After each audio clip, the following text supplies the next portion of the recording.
As a neurodivergent kid growing up with both ADHD and dyslexia in my roster of mental illnesses, it should be no surprise to anybody that I was a huge fan of the Percy Jackson series growing up. It should, however, maybe be a surprise to you that my mom was also a big fan of Percy. Perseus, the name, and she decided to gift that to me. Because of this, I cannot own any Camp Half-Blood merch out of fear that people will think my name is fake. I don't know if that's a valid fear. I actually have a really big fear of the ocean. It has no business being that big and mysterious, and it can kill you way too easily. That's what she said! But I do love sharks. Thresher sharks in particular in their perpetual shock. They were a hyperfixation of mine for a while along with dinosaurs, but that's surprising literally nobody. I'm also a huge fan of the ocean's work. I love that we have to sacrifice a billionaire annually. We should start making them blow up in spaceships and planes as well. Then maybe we'll end the climate crisis. Throw a couple billionaires into some volcanoes. I also had a weird obsession with the Titanic. I remember going to the museum that had the iceberg that you could put your hand on, and I think I harmed my hand because I was determined to get my little 10-year-old handprint so deep in there that I would be known eternally. Also really appreciate Orca's beef with yachts. What are you doing? Don't walk on my roof. So I like the idea of the ocean. I like learning about the ocean. My favorite reality show is Deadliest Catch, that show about the crab fishing. I don't even eat crab. In fact, I'm allergic to shellfish. Just another way that the ocean can kill me slowly and painfully. Via suffocation. Maybe that's why I like watching them get caught and sent to slaughter. It's like revenge to me. I'll watch ocean documentaries all day, and I'll talk about it all day. I find it so fascinating. Any Hank Green YouTube video that comes out about the ocean, immediately watching it, don't care where I am. I see we've returned to the eternal question of whether or not the ocean is a soup. However, if you ask me to go on a cruise with you, I will throw you overboard, and then probably myself. We are both going overboard, you for asking me and me for going. No, my godly parent is Hephaestus, because I'm a misunderstood artist. But Percy, that cabin's reserved for inventors and engineers, and you're dumb as shit. In fact, your godly parent should probably be Apollo, because he's the god of arts and culture. I can't be a son of Apollo, because I get sunburned too easily. The son of the sun god, being allergic to the sun.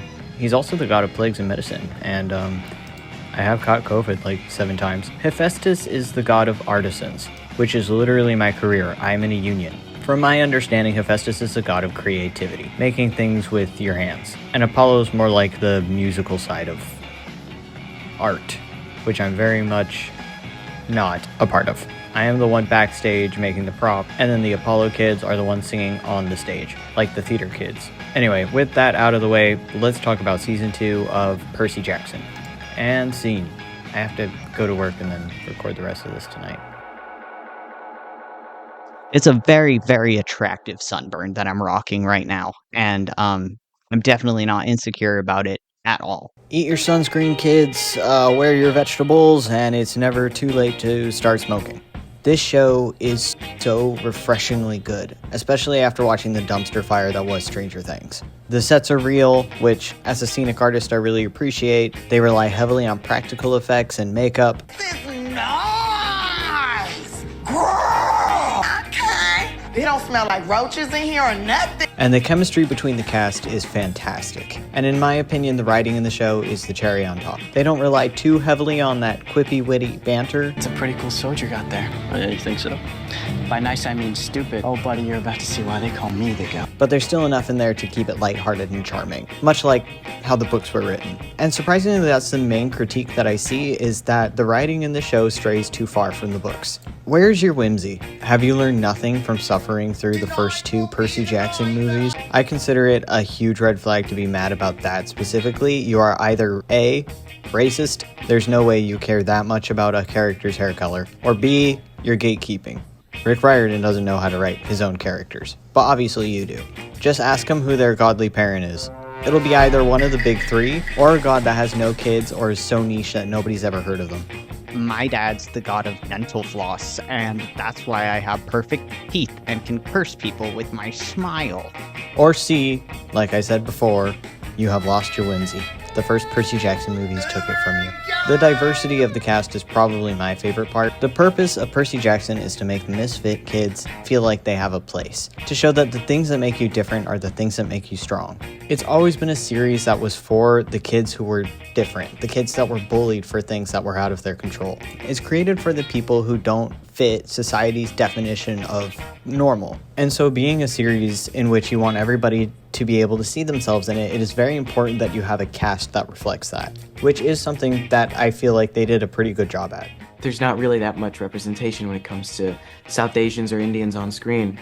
And the fact that that's now starting to change and I get to be a part of that is ridiculous. And the main thing I want to be able to make happen, if one kid, even one kid out of the millions of people who watch this show, if one of them sees me and is like, oh, I want to do this and I'm passionate about it, and you know, I can get the support of people who actually care about me, and they go for it and they just do it, I think I'll have done my job. I was in like 6th grade whenever I first started reading The Lightning Thief.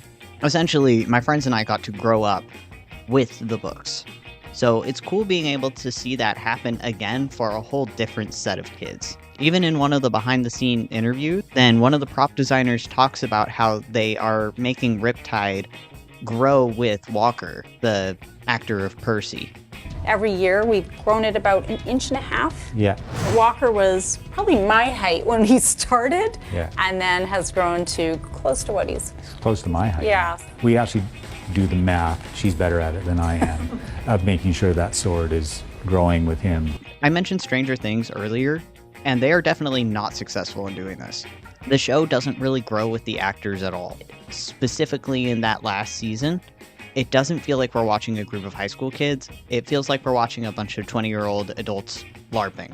Now, because Percy Jackson is only in its 2nd season, I don't know if they'll continue being successful with this, but I have hope because I feel like it mainly boils down to the world building, something that Stranger Things definitely fumbled at the end. You could say it started to feel a bit artificial. And the world building in Percy Jackson is very successful. It's something that the audience is already very familiar with, but we obviously all had our own versions of it within our noggins. So now we're seeing the author's vision fully realized on screen. Together. It's awesome. And this goes for the character design as well. The monster designs were obviously my favorite. I always love a good monster, and they definitely got really creative with these. The sirens in particular, obviously we've seen sirens being made over and over and over again, but I've never seen a siren made to look like this. And I love that they put this really unique spin on a lot of monsters that we are very familiar with, but they keep the design classic in some of the other monsters. Polytheus and the Minotaur were pretty much exactly how I imagined them being as a kid. And a lot of that is because this is a monster that we have seen being designed consistently throughout our childhoods. Isn't he beautiful? That's my husband you're talking about. Yes. Yeah. Stop trying to... Babe, is he bothering you? No, I'm okay. Putting extra frills and making it super fancy, trying to make it super unique is going to take you out of that experience. And honestly, it's not necessary. What really makes these monsters scary is how they act and how the characters struggle to fight them and interact with them, rather than just how they look. Hi. Same goes for the gods. The thing about the books is the gods are designed to look like normal people. It's most evident in the big three. Zeus is dressed like a business New Yorker. Poseidon looks like basically an average beach-going Californian, although the shirt does look like the beginning of a Bounce Laundry advertisement. And Hades essentially looks rich and tired. I am honestly really happy that they didn't make him stereotypically emo, because this is a really fun design. I admire the cut of your jib. My point is, even with these overly simplistic designs, they still have an incredible aura of power about them. And it's all in the way that they carry themselves. A lot of that has to do with the casting choices, rest in peace, Lance Reddick. But the point is, they don't really need anything visually over the top in order for the audience to know who they are. The reason you die when you stick a fork into a PowerPoint is because you're trying to wield the power of Zeus and Poseidon at once, and it's greedy. Where the costumes do the most storytelling is going to be in the main cast. I'd like to see the bride before the wedding. Open the curtain. No! How am I gonna wear this with my horns? Your horns are the tiara. I just bedazzle my horns. For example, when Percy and Annabeth are in Cece's spa, Annabeth's hairpiece matches the hairpiece that her mother has, and Percy's toga is seafoam green. So all the characters have a color palette that correlates with who their godly parent is. Percy wears cooler colors such as greens and blues. for Poseidon, it's the same blue that we see Tyson wearing, and Annabeth wears the warmer colors to go with Athena's gold, such as maroons, pinks, and oranges. We see Clarice wearing mostly grayed out reds, greens, browns, and in Season 2, Grover wears mostly natural colors, like beiges and browns. In Season 1, the color palettes were a lot more obvious, with them being bright, and I think this was a way to kind of show their innocence. Optimism is what I'm supposed to say, but I wrote it as opium in the script. Or basically the same thing. Grover in particular, I think it's interesting that he has the blue coat for Poseidon and the yellow gold for Athena, showing that he is both Annabeth and Percy's protector. In Season 2, the color palettes are still pretty obvious, they're just a lot more muted, and Percy and Annabeth's color palettes start to mix with each other. The most obvious being Percy's shirt with the maroon, orange, and yellow stripes. And when we first see Annabeth, she's wearing the Poseidon blue and green. Super clever and subtle. You know what's not subtle? Luke in his frat boy era. Dude is dressed like a trust fund Greek yogurt tub. Wealthy yacht, tennis grandma core.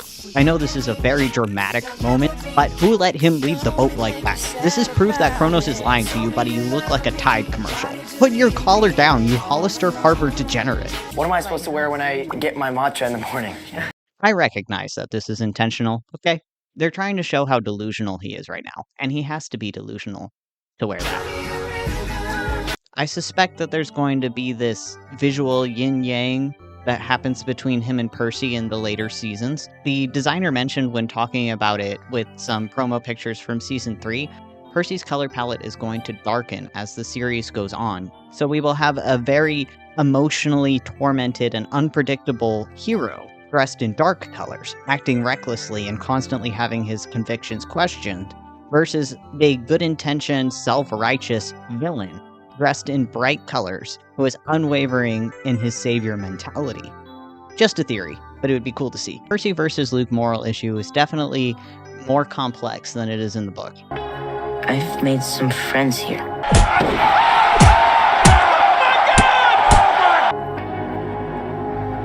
Like, real friends. Don't get me wrong, Luke still sucks. We watched him stab a 13-year-old while dressed like all the NSYNC members combined, but he's not as strong-headed as he is in the books. We see him question what he's doing, and then get punished for even thinking about disobeying Kronos. I was rooting for you! We were all rooting for you! How dare you! This is, in my opinion, the smartest thing about this show that we can see outside of Percy's viewpoint. Percy in the books is an unreliable narrator. This is a way to keep a very dark and intense storyline lighthearted and easier to follow for young readers, as Percy adds a level of sarcasm and comedy to every situation. She was the bravest demigod I ever knew. She fought valiantly, and she met a hero's fate. She met a pinecone's fate. In my opinion, this makes his story even darker, because this is very obviously a coping mechanism for him, as he's forced to endure constant hardship being just a kid. And in the books, then Percy's pretty humble. It isn't until Heroes of Olympus that we get to see how other people really view him, and to put it simply, they're terrified of him. He's scary, powerful, and very unpredictable. Like the sea. Poseidon quivers before him! Fuck off! So in the show, when it's no longer being told from Percy's point of view, it's a lot easier to see why everybody is so nervous about the Great Prophecy. So if I had to choose between saving you or saving Olympus, Annabeth, I burn it all down. Oh my god. You killed Cam. You probably killed Annabeth too. Great job, hero. And oddly, my favorite part about this change in viewpoint is Sally's character, his mom. In the books, she's described as being perfect. She rarely gets mad, she's kind, she's strong, and she still is all that in the show, but she's flawed as well. We see her struggle being a single mother. The scene with her and Percy in the car gets me every time. This is a scene that every neurodivergent kid has lived. Whether it was your parent, your guardian, a teacher that you truly expected, this is something that you have experienced in your childhood. And it's just one of the most real scenes that I've ever watched in, like, what's essentially a kid's show. And now that I'm older, it honestly really hurts to watch. I feel for both of them. And then this scene being followed by Percy listening to his mom desperately try to give him away because from his understanding, she can't handle him because he's broken. So Percy feels that he's just been abandoned by the one person that he could rely on, and Sally feels that she is betraying him by doing what's best for him. Sally being written as essentially a flawless character in the books, she's written that way because that's how Percy perceives her. He sees his mother as the strongest person in the world who can do no wrong. I think Percy is still young and still sometimes foolish and tries to protect and shield Sally a little bit, but she doesn't need protection. That woman is powerful as all get out. There's a reason that he is the one to save the world. It's not just Poseidon's blood running through those veins, it's Sally Jackson's too. I also love that they added in the scene where Baby Daddy shows up, and he's hurt by the situation too because he can't get involved or his kid will be killed by either his family or monsters or something, but he can't just stand by, to the point where all it took to summon him was a match dropped into a mostly empty milkshake. This makes the gods gain more sympathy than I think they did in the books, because when I was reading the books, I didn't really understand why Percy was fighting so hard to save their godly parents that didn't really seem to care that much about them.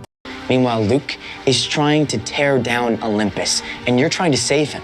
He's my son. He hates you. He's my son. Pride is not the word I'm looking for. If you can't support your kid, don't have a kid. It is crazy that these immortal, all-knowing, all-powerful beings have never heard of a condom before. Most unrealistic part of all of Percy Jackson, I think, is the fact that Percy doesn't cuss. Dude's from New York. He would be cussing up a storm. He'd be inventing cuss words. This is like, I realize that we're keeping this PG, but like, let's be real. Rick Riordan hasn't said this outright, but I like to think that what he's doing with the show is essentially how he would write the books if he could write them nowadays. I understand that he's just like a co-writer or like consultant on the show, like he's not writing it himself, but he does have a big influence on it. Like the team that's working on this are very obviously fans. We know for a fact that the cast is huge fans. So all that being said, let's talk about issues that these whimsy-less TikTokers are having with the writing of the show. It's obnoxious and it's nasty. I'm going to kind of like rapid fire this through the episodes that I've seen. It is January 21st. As of me recording this now, I am going to have a watch party tonight with a bunch of friends and some blue food to watch that last episode. But as of now, I have not seen the last episode, so... Welcome to Percy Jackson. Personally, I love the changes that we made to the beginning of the season. We're able to get immediately into the action so that we have more time to build character arcs that really matter, instead of watching Percy blow up yet another school. We already know that he can do that. Tyson being brought in by Sally adds a lot to her character, showing how giving and caring she is, but it also establishes Percy and Tyson's relationship right off the bat. Percy cares for him, he doesn't blow him off, and it also shows how Tyson already sees them as brothers. After Tyson gets claimed, we see this in the cabin, where Tyson has some added dialogue about being alone. And I think this is really important for Percy's story arc, his fatal flaw being loyalty. Percy's realizing how much responsibility he has to protect his friends. They didn't really dwell on it a lot, but I did like that they added more into the beef between Annabeth and Tyson. Honestly, I think she really hates him because he wore a Mets hat. And as a Yankees fan, she can't let him live. I appreciate how boy-brained Percy is at the beginning. Where is your sword? I don't know. What do you mean, I don't know? Yeah. What does that mean? Everybody is mad at him and he's just kind of there. Did you watch Jaws?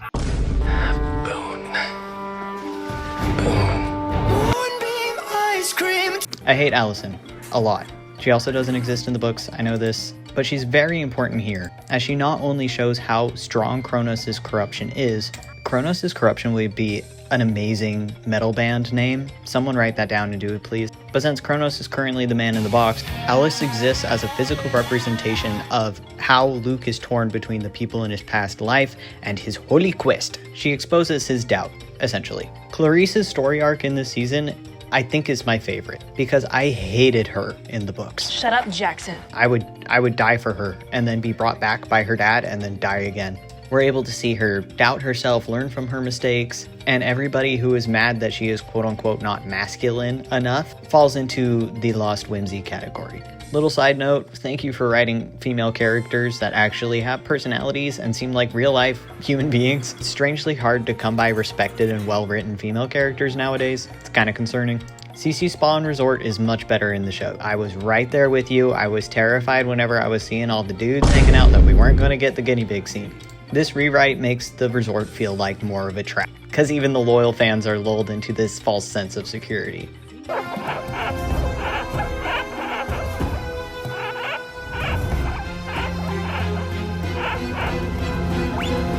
I think this was one of my favorite parts about these changes is even the hardcore fans in the audience are kept on their toes, because I don't know what's going to happen, even though I read the book and know what's going to happen. I am curious what this guy saw whenever he was going onto the Siren Island. I feel like it's what most dudes that ride jet skis and wear period accurate armor would see, like thick Latinas or something. But then there's also a whole ass aircraft in the wreckage. So, like, are the pilots flying over and just, like, looking out the window and seeing, like, an island full of thick Latinas and just nose diving? We didn't need the underwater Percival scene. And I know that's controversial, so here is Percy Jackson himself explaining why we didn't need it. I saw a couple people saying, like, you know, that it was cut and it was important. But then I'm thinking about that, what that means. And I think, you know, in a lot of ways, in that scene at Cersei's Island, and in the scene directly afterwards, it's like we kind of get that same feeling. And then afterwards, like, Percy's still looking after her. So I think it's like we kind of covered all those bases in a different way, you know? You also got to understand that everyone was talking about how much Percival there is. And it's like, for them to say that they, you know, didn't get to see that or the kiss, it's like... us hugging each other, you just said was too much Percival, and then, you know, then you're asking for a bubble scene with me crying in his arms and me giving him a smooch. It's like, girl, we're only in the second season. Here's some fantastic fan art so that we can mourn its loss together. Also mine. A lot of people are comparing Percy in these last few episodes to Anakin, as in Anakin Skywalker from Star Wars. Have you heard of that show, Little Show? I disagree. I think Luke is more like Anakin. He's being corrupted by the dark side because he was told it would save his family. However, he is hurting his friends and family in the process. Lay down your weapon and release that little bisexual boy from your magic. They pulled the same stunt in the bad Percy Jackson movie, where Kronos gives prophecy accurately. I have the one and only 24 karat gold Labubu. And the reason why it works in this is because the movie is bad. And down, bum, bum, bum. Liam, no! Wait. I love that Clarice and Percy were able to have this moment. I feel like their character relationship kind of closes, and I am really hoping that they remember this in future seasons and they keep this frenemies thing going. Even if they butt heads a lot, they kind of have this like sibling relationship. So I'm just really hoping that they don't forget that in the future seasons. We don't backtrack on her character. They didn't really clarify if Percy knows that he's talking to a horse and that's not normal. They also didn't clarify if people know that he is talking to a horse and they cannot understand said horse. If they don't know, they're just kind of going with it, and I think that's rather rude. Also, side note, Blackjack is a trans icon. In the books, he was written with she, her pronouns, and then switched to he, him in the later books and just stayed that way, and so fans decided that Blackjack was trans. Rick Riordan liked it so much that he decided that was canon. So, represent, Paul Blowfish mentioned. Oh, you have to drive. Oh, don't know how. But I bet Percy can. No, bad idea. Are we going this way? Are we getting on the turnpike? You're going the wrong way. So it is the next day. I figured I would talk about like writing points in the episode that I noticed. Basically, I got everything right.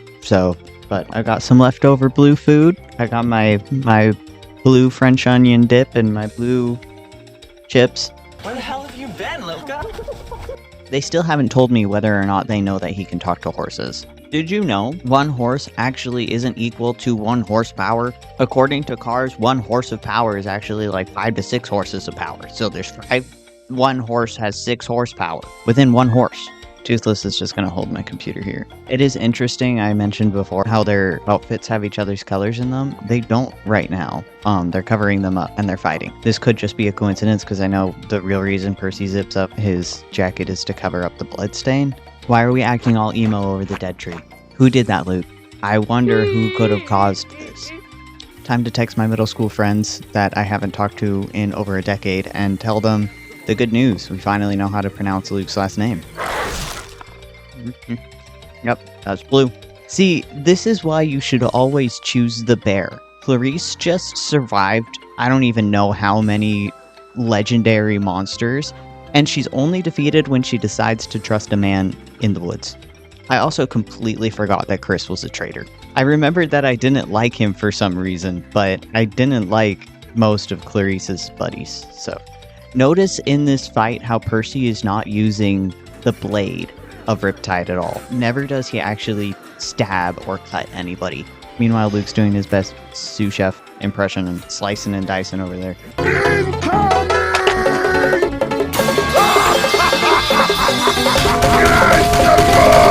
Luke really said these hands are rated E for everyone.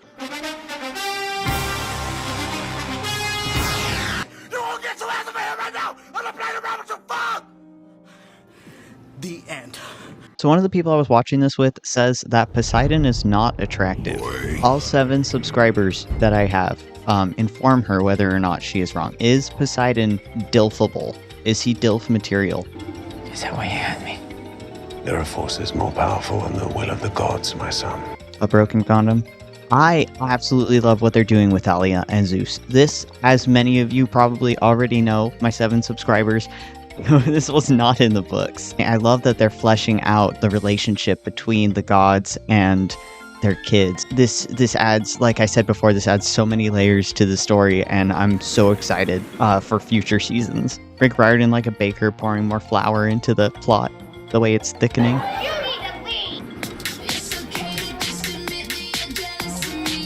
I absolutely love who they casted as Thalia and how they styled her. She is such a baddie. She's like way more of a baddie than I imagined her to be in the books. Also, we never got Annabeth's hat back. Where's Annabeth's hat? And her dagger? Like, I understand that his dad is the god of thieves, and that's the intro to his entire villain arc, stealing the bolt from Zeus. But like, come on. So yeah, no notes. Well, actually notes. I wrote down quite a few notes. Sea of Monsters was actually my least favorite book in the Percy Jackson series, and I loved this season so much. I think all the changes that they did actually are going to impact the story in a really positive way. I know there were some big changes they made that, like, I saw some of the cast bringing up that they were like, hey, since we changed this and this happens, then what about, this plot point that's going to be in the future? And then being assured by the directors like, oh yeah, we already thought about that. Don't worry, we have a solution. So again, after Stranger Things, that's very refreshing to hear that they're actually thinking about the future. And by the looks of it, it's going to be coming out this year. I know this year just started, and so we have a year probably, because it's probably going to be in like December. But still, that's pretty fast. I'm okay with that.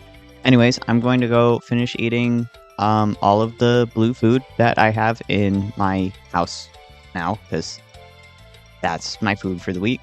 And okay, just kidding, I'm not done. Now that I've let it cook for a couple of days, because I'm employed, so this video is taking me longer than I thought to make. Whenever Percy Jackson was first going, it came out in like 2005, and I started reading it like 5-10 years after, so obviously it was like done, and most people had read it already, and I also wasn't really on the internet in my early teens, and so I didn't have this like theorizing community. It was just like my small group of friends that were reading it together, and we would theorize what we thought were going to happen, right?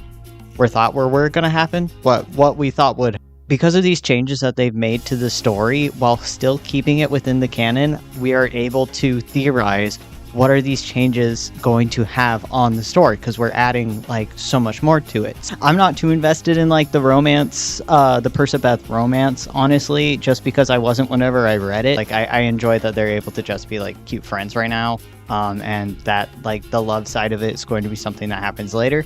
Because they're kids, like Percy doesn't even realize what a loving relationship is at this point. He's too boy-brained. But no, the main thing that I wanted to touch on was Thalia. Apparently, the gods have their own trees because they're not allowed to not have something. They own everything at this point. Zeus's designated tree is an oak. And then Poseidon's designated tree is a surprise. Take a wild guess. So a lot of people are like, if Zeus's tree is an oak, why did he turn Thalia into a pine tree? Like, there's two thought processes here. First thought process being that maybe he was planning to spin it in a way and blame his brother, which would make no sense because first of all, he didn't. He made it sound as if Thalia had died a hero and it was nobody's fault and everyone should thank him for turning her into a tree, which I'm why? I'm already questioning why people bought that. Did this always happen and we just blindly followed it as readers and we were just yeah, that makes sense that the most powerful being in the universe, instead of just killing the monsters, just turned her or healing her. Could have healed her. Nah.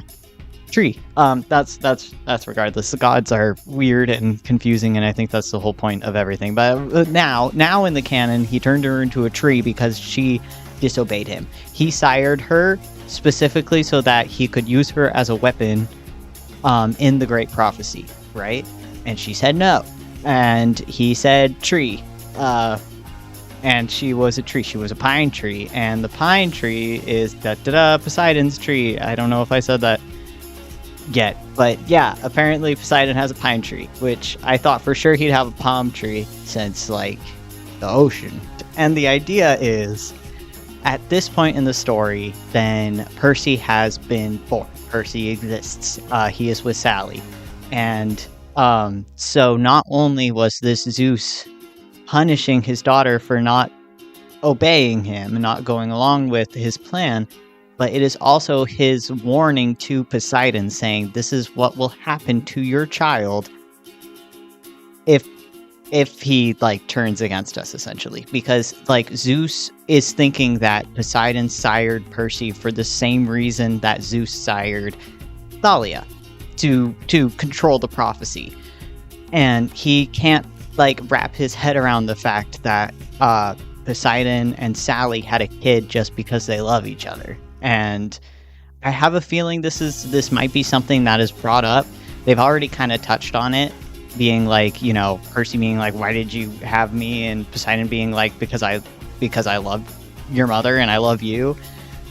So I think that's all. Thalia and Percy already have a bunch of beef, but now there's going to be daddy issue beef on top of that. This makes a lot of sense to me, honestly. Zeus turning his kid into a tree as a warning to be hey, if you don't keep your kid in check, this is what I will do to your kid.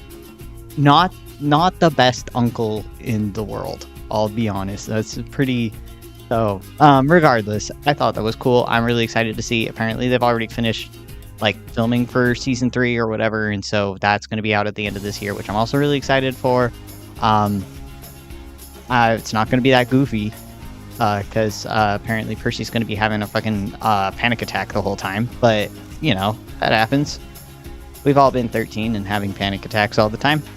I don't hope. Panic attacks are lame. Yeah, thanks for nerding out with me. If you want to comment something, again, all of my 7 subscribers, what kind of it's kind of like having ADHD. I am aware that everybody who has ADHD is addicted to caffeine. And that being said, what do you think the caffeine choice of these characters would be? I'm thinking Grover definitely strikes me as either like a natural caffeine kind of person, green teas. Yeah, Annabeth seems like either black coffee or she's the kind of person that wouldn't ever have caffeine, to be oh, I don't like relying on something to keep. I have naturally caffeinated. I go on a run in the morning. But I'm not so sure what Percy Jackson's things would be. Is he he doesn't seem like a Red Bull connoisseur. he's definitely not hipster enough to be into Celsius. So it's like all that's left is like Monster, maybe Monster Energy, maybe. He seems unhinged enough, maybe just, you know what, he probably just has Baja Blast. But yeah, anyways, comment what type of caffeine addiction you think these characters would have. Maybe Clarice is the Red Bull type. So yeah, thank you for being here. I love and appreciate you. You can subscribe now that it's the end of the video, because I feel like I've earned it. Maybe.